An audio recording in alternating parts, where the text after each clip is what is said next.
There are 3 ways to learn UX design. The first one, go to a design school, spend a couple of years, get a degree, and then apply for a job.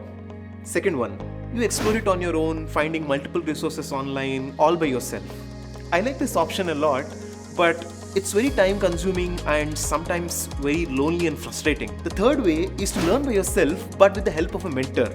Someone who can not only just guide you with proper resources, but also help you with their practical experience. What if there was a way to get kickstarted into UX design and also understand who is the right mentor for you? Presenting the UX Design Kickstarter workshop, where you will be learning multiple things about UX design, but not in a bookish way, with completely practical exercises right from the first minute. This is Anudeep Ayyagari, who started just like you with no idea about UX design, and then with the help of good mentors, I grew up to working in multiple startups as a UX designer. More than 5,700 students have taken this workshop till now and have given us amazing feedback, because they get answers to these multiple questions like who is the right mentor, what is the right way to get started in UX design. What are you waiting for?